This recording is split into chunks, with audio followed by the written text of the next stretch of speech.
Good morning and welcome back to the Opportunistic Trader. It's slightly after the opening, about 11 minutes in. Markets are gapping higher. We expected a little of this or more of this for tomorrow morning's opening. We still expect to see it biased to the buy side. We've said it all week. It's rigged up. It's pretty much going to set up as probably one of the better trades that we've done in a while, which would be doing this future spread, SEP over DECE. We would be buying September futures and selling December futures and buying an upside call to just protect probably $15 to $20 higher than the market, which would be at $29.50 for next week. I think we could sell off significantly next week. This is pretty much a rig. S&P is on the all-time high as we speak, making a brand new high at 29.31. It's up to the moon. I don't know why. I don't see anything really around the market moving other than the S&P. NASDAQ actually sold off $35 right after the opening, and the S&P continued to make a new high. So the rig is in place. I'm fully positioning this trade for tomorrow morning. You can do it through the futures spread, trading at about 505 under. That would be a way to play it. Also, you could buy front month options and sell back month options against it. You could do that on the 29.20 strike or even in the money for the cash out. Right now, looking at the straddle, around 25, it's pricing in about $8-9. It's relatively low. We think the cash will price out even higher.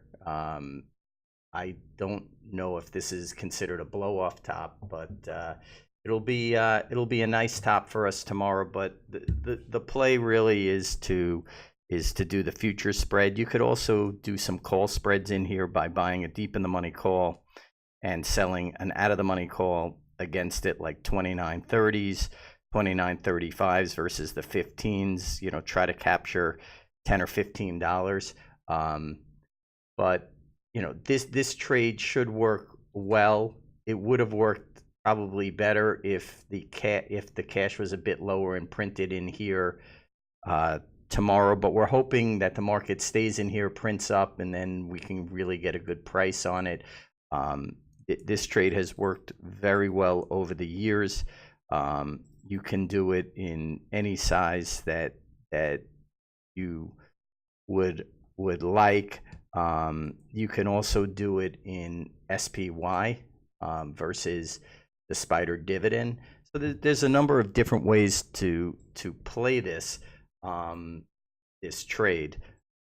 The S&P dividend is about $1 and change. It's interesting to me because it just seems like every time the S&P gives a dividend of $1 or $1.30, the market always makes up the $1.30, which would be like 13 S&P handles. So we're hoping to get a good cash out. A little bit of a wrinkle is that we're up $14 or $15 to start the day today, which doesn't bode as well. But we're feeling very convicted on this trade, and we do believe by buying the front month futures and selling the back month that you could create. It's the same thing as putting a short on, and then you get pretty much the cash out expiration price of the September future on the opening print of every stock. And with what I'm seeing here, it leads me to believe that, and as it has all week, that there's a bias to the buy side. It's just interesting to me that the S&P or the broad market doesn't care about anything.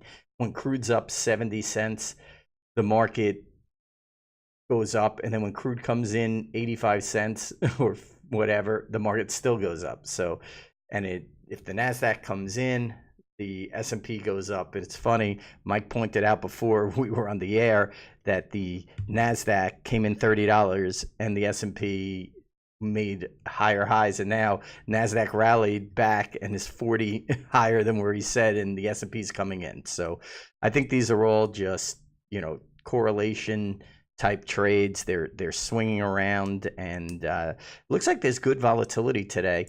But overall, our bias would be to be long the front month future and short the back month future. We would hedge the upside of that by buying an out of the money call for at least a week in duration. And I think that if you sit in this trade, you could be fully rewarded within a week to two on the short side. And I see a lot of things out there that are pretty disturbing, bond yields amongst them, but markets are ignoring all of these factors. So, we've got to, just be nimble. And that trade is setting up. Another trade that could be interesting again is buying an in the money call, like buying the 29.20s at 7.5 and selling the 29.30s at 2.5, and it basically gets you to pay $5 for a $10 call spread. So you're risking 5 to make 5, but the chance that you are going to make the 5 is I think pretty good. You may want to wait on that, and then as well, there are other spreads in there. You could do a 5-pointer for $2, but I think you should set positions up bias to the buy side. I'm a little leery up 13.5. I would like to do that if the market comes in $5 or $10. So we'll keep an eye on that. But overall, really the takeaway is we want to be long September futures and short December. If you don't want to buy the September futures, which I think you should look at because the bias is to buy stock, so they'll print that higher. Give you a little bit of cushion, and then on the short piece, I would buy an upside call, 10 or 15 points out of the money to cap your risk, and I would sit in a short for a period of time in here, and that's what I'm looking at on these trades. So Larry, what's the process in the hour before, like leading up to the expiration, how they come up with the settlement price, and what's usually the reaction after they come up with the settlement price? Well, the settlement price happens at 9:30. These futures do trade until a minute before or a second before the cash opening. So if the trade doesn't look like it's working out as well, we could hedge out the risk and take the position off. So it's not like you're stuck in the position. And the way they come up with the settlement is the opening price of every stock. So it may never even print there on the screen. So the cash is trading at basically 23.24, 29.23.24. They could cash the index at 29.35. And the high cash price might be $29.28, which is $7 over. But the reason why that happens is they put up prints on stocks not at the same moment in time. So they might open IBM up at 9:30 in 2 seconds, and they might open up another stock, Apple, at 9:30 in 40 seconds for the print. So these prints come not at the same time. So a lot of times, the cash price is significantly different than the high. And, over the years, I've seen that go $20 to $30 higher than the opening print. There was an instance in 2008 where, or it might have been 8 or the beginning of 9, where they stopped shorts. You weren't allowed to short any stocks. I don't know if it was only banking stocks or all stocks. And I remember we used to do a lot of program trading, and we would get the cash price on the program. And Goldman said, "Oh, well, you can't do those programs. We won't lend you the borrow." So, that cash shot up $40 that day because there was no inherent seller. So, we've seen over the years a lot of stuff, but the one thing that I've seen is generally it's stock to buy.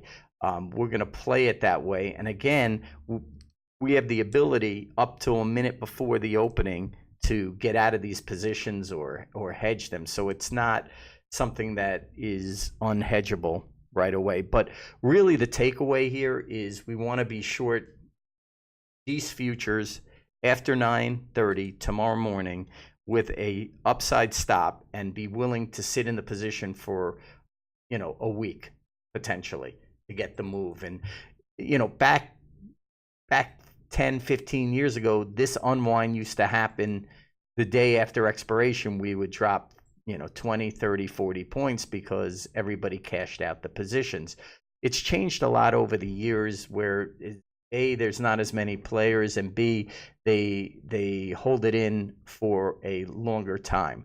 So that being said, you probably have to position for that, sitting a little longer. And by buying the upside call, it gives you the ability to sit.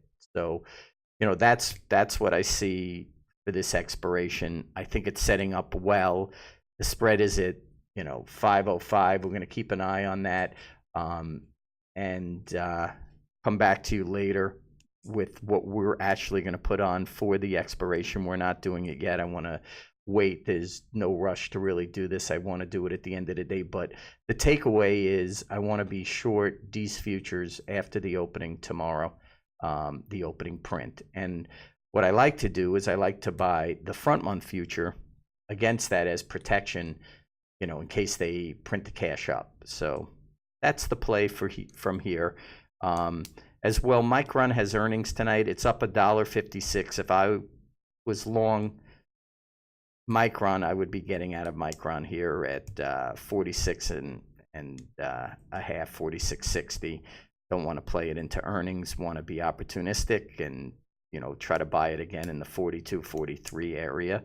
Other than that, I mean, the market is, it's come in a little bit since we got on the phone, about $3. Still want to play the positions the same way. Hope it comes in a bit more, and then we'll, put some trades on, and we'll give that to you in the chat. So I will speak with everybody in a bit. Thank you.